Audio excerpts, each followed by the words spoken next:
నా తప్పు లేదు, కానీ నేనున్న పరిస్థితులు నా ద్వారా జరిగింది కాబట్టి ఇది వాళ్ళ టీం చేసి ఉండాల్సి, the producers. And also because మీరు బ్లేమింగ్ వన్ యాక్ట్, ఒక హీరోని బ్లేమ్ చేయడం రైట్ కాదు. ఇది ఒక సినిమాని ఒక టీమ్గా తీసినప్పుడు సమస్యను కూడా టీమ్గానే తీసుకోవాలి. కానీ ఇక్కడ సమస్య ఏం చేశారంటే మొత్తం హీరో మీద పెట్టేశారు. అల్లు అర్జున్ ఇష్యూలో పవన్ కళ్యాణ్ ఎప్పుడెప్పుడు స్పందిస్తాడని చాలామంది వెయిట్ చేశారు. మొత్తానికి మొన్న రోజు బయట ఎక్కడో కడప రిమ్స్ దగ్గర విసుక్కున్న పవన్ కళ్యాణ్ మీడియాని, తర్వాత అదే మీడియాతో చిట్చాట్లో సందర్భంగా తన ఒపీనియన్స్ చెప్పారు.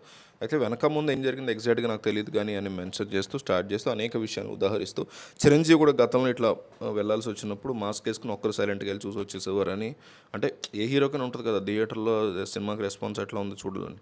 సో అది చూడడం కోసం చిరంజీవి అట్లా వెళ్ళి వచ్చేవారని పవన్ కళ్యాణ్ చెప్పడం బాగుంది. నిజానికి ఏ హీరో అయినా ఇది అవలంబిస్తే బెటర్. మొన్న కూడా గోకుల్ థియేటర్లో విజయ్ వచ్చి చూసి సైలెంట్గా వెళ్ళాడు, కాకపోతే వేరే హీరో సినిమా సలార్ అనుకుంటా, చూసి వెళ్ళాడు అనే మాట వినిపించింది. నిజమో కాదు ఇప్పటికి తెలియదు కానీ ఎనీవే. సో పవన్ కళ్యాణ్ చెప్పిన దాంట్లో కొన్ని మనం యాక్సెప్ట్ చేయొచ్చు, కొన్ని మనం క్రిటిసైజ్ చేయొచ్చు. ఫస్ట్ థింగ్ ఏంటంటే అల్లు అర్జున్దే పూర్తిగా తప్పు అని అనలేము, అట్లా కానీ ఇది కలెక్టివ్ తప్పు. ఆ ఫ్యామిలీ దగ్గర నుంచి నా దృష్టిలో అయితే పవన్ కళ్యాణ్ సంగతి పక్కన పెడితే నాకేమనిపించిందంటే ఫ్యామిలీది తప్పు, అట్లాంటి పరిస్థితుల్లో రావటం, సరిగ్గా కంట్రోల్ చేయలేని పోలీసులు తప్పు, సంధ్యా థియేటర్ యాజమాన్యం అందరికంటే పెద్ద తప్పు, ఇలాంటి వాటికి పర్మిషన్ ఇవ్వడం ప్రభుత్వం తప్పు, ఇన్ని తెలిసి కూడా రావడం అల్లు అర్జున్ తప్పు, అల్లు అర్జున్ సరిగ్గా గైడ్ చెప్పడం అల్లు అర్జున్ యొక్క టీం తప్పు. సో అందరు ఒక ఇష్యూ జరిగినప్పుడు మనం ఏమనుకుంటామంటే ఒకళ్ళ మీద తోసేయచ్చు, ఒకళ్ళదే బ్లేమ్ గేమ్ ఆడడం మనకు సహజం, చాలా అలవాటు. చిన్నప్పటి నుంచి మనం ఆడితే తప్పు టీచర్ పని పక్కన మీద తోసేయడం అలవాటు అయిపోయింది మనకి. కానీ ఒక ఇన్సిడెంట్ జరిగినప్పుడు ఒకళ్ళదే కాకుండా ఇద్దరు ముగ్గురిదో లేకపోతే ఎక్కువ మందిదో ఉండే అవకాశం ఉంది. ఒకళ్ళది మాత్రమే కూడా ఇన్సిడెంట్స్ ఉండొచ్చు, కానీ ఇట్లాంటి ఇన్సిడెంట్లో ఖచ్చితంగా చాలామంది కలెక్టివ్ తప్పు ఉంటుంది. సో అది నా ఫీలింగ్. పవన్ కళ్యాణ్ కూడా కైండ్ ఆఫ్ ఒక్కళ్ళ మీద తోయడం తప్పు అన్నట్టు చెప్పారు అల్లు అర్జున్, అంతవరకు బాగానే ఉంది. అయితే రేవంత్ రెడ్డి విషయంలో, రేవంత్ రెడ్డి ఆ ప్లేస్లో నేనున్న అరెస్ట్ చేసేవాడు, ఆయన చాలా చిన్న స్థాయి నుంచి వచ్చినటువంటి నాయకుడు అని చెప్పారు, అక్కడ వరకు కూడా బాగానే ఉంది. కానీ తెలంగాణలో అనేక అంశాలు నడుస్తున్నాయి.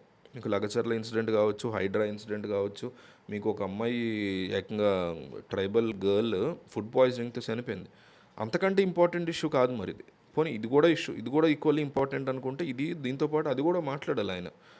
ఇదే రేవంత్ రెడ్డికి సంబంధించినటువంటి బ్రదర్ తిరుపతి రెడ్డి ఎవరైతే ఉన్నారో ఆయనకి సంబంధించి ఒక సర్పంచ్ ఎవరో తనను తాను చంపుకున్నాడు, బనవల్మరణానికి పాల్పడి లెటర్ కూడా రాశాడు ఆయన వల్లే అని. మరి దాని గురించి ఏ రోజు సీఎం ఎప్పుడు మాట్లాడలేదు అసెంబ్లీలో. అట్లాంటి విషయాల గురించి ఎత్తేటువంటి ధైర్యం ఉందా ఈ పవన్ కళ్యాణ్ లాంటి వాళ్ళకి? మెచ్చుకుంటాం, ఆయన మాట్లాడేంత వరకు మెచ్చుకుందాం కార్డులంట్లా. కానీ అట్లాంటి అంశాలు చిట్చాట్లో అడిగినటువంటి అంశాల్లో సంబంధం లేని చిరంజీవి సినిమాల రోజులు కూడా చెప్పారు కాబట్టి అందుకని అంటున్నాను, నేనేమి అడగంది చెప్పారు కాబట్టి అడుగుతున్నా, లేదంటే ఓన్లీ నేను టాపిక్ వరకు మాట్లాడండి. మరి అలాంటి అంశాలు కూడా అసెంబ్లీలో రేవంత్ రెడ్డి మాట్లాడాలని ఎంతోమంది ఆటో డ్రైవర్లు తమను తాము బలవన్మరణానికి పాల్పడుతున్న పరిస్థితి ఉంది తెలంగాణలో. మరి దాని గురించి కూడా మాట్లాడాలి కదా ఆయన. ఇక ఏమంటారు అవి స్కీమ్స్ వాటి అమలు అంటే పోనీ ఆయన ఈ రాష్ట్రం సంబంధించింది కాదు కాబట్టి పక్కన పెడదాం, ఆయన ఏం ప్రతిపక్ష నాయకుడు కాదు కాబట్టి ఇక్కడ మాట్లాడాలి. పోనీ మాట్లాడలేదు, అవన్నీ వదిలేసిన మనిషి ప్రాణం పోవడం అనేది చాలా బాధాకరం అనిపించినప్పుడు పవన్ కళ్యాణ్కి ఇలాంటివి కూడా ఎత్తి మీరు రేవతి గురించి అసెంబ్లీలో మాట్లాడడం, అల్లు అర్జున్ అరెస్ట్ చేయడం, ఆయన ప్లేస్లో నన్ను అలాంటి వాడు అరెస్ట్ చేస్తారని నేను నమ్ముతున్నాను. సేమ్ టైం అలాంటి వాటి గురించి కూడా ఆయన మాట్లాడితే బాగుండేది అసెంబ్లీలో. ఒక్క మాట నేనేమైనా క్రిటిసైజ్ చేయమంటే ఒక్క మాట ఎందుకు అనలేకపోయారు పవన్ కళ్యాణ్ అనేది నాకు వచ్చినటువంటి డౌట్. దీని మీద మీకేమనిపించిందో కామెంట్ చేయండి.